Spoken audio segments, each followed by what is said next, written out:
for a brief Devar Torah. One of the important things that happens in this week's Parsha is that uh, Joshua, is chosen to be the next leader of the Jewish people. God informs Moshe, you're not be going to the land of Israel. We have to appoint a new leader. You have to appoint a new leader. One of the interesting aspects is there's two that Moshe does not bring up as the new leaders. They were his sons. Moshe had two sons, and he doesn't bring them up that they can be the next leaders of the Jewish people. Instead, he accepts the fact that Joshua will be the next leader. Because as important as Moshe's sons were, and I'm sure they were very fine, upstanding Jews, but we don't hear anything about them. They're mentioned a few times, and that's it. We don't hear anything beyond that. Whereas Joshua was Moses' right-hand man with everything he was doing. He stood up to the other scouts where he said, look at what they're saying is wrong.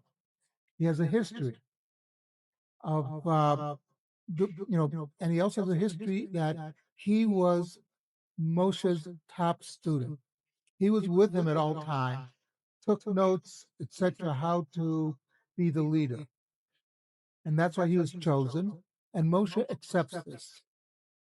This is a lesson to us about one of the important things about leadership, that you don't hang on to power forever, because you're not going to last forever.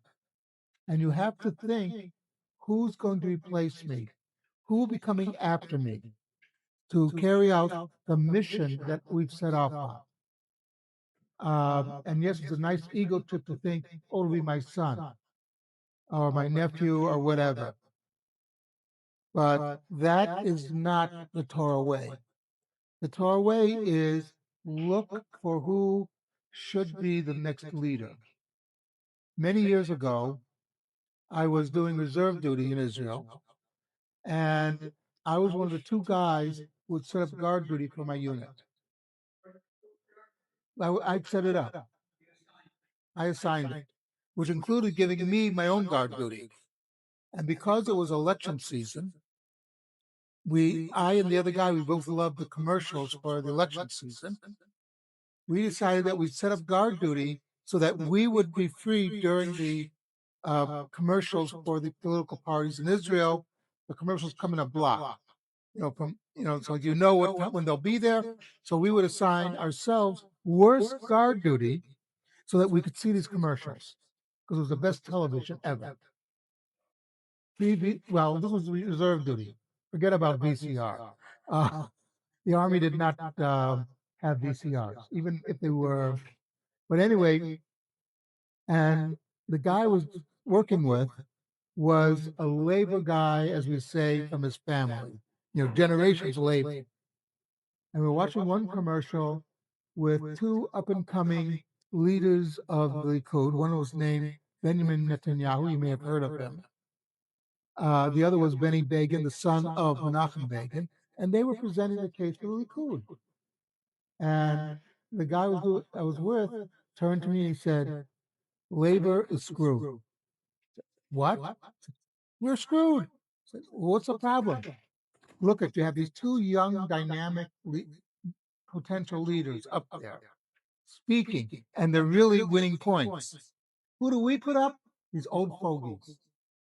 Because one of the things that Menachem Begin did was he realized that he would not last forever. He wanted to ensure the future of the Likud and also the future of the state. But he knew that you needed potential leaders, so he actually had a system where it didn't matter if this person was not related to him. And his son, by the way, dropped out of politics altogether. But it was a matter that we have to have the best people to run the country. And that is what Moshe realized, that he had sons, they're good guys, but they're not leaders. They don't have it in them. And that is a major issue If you're a leader, you have to think about that. You have to think who's coming next. Something to think about.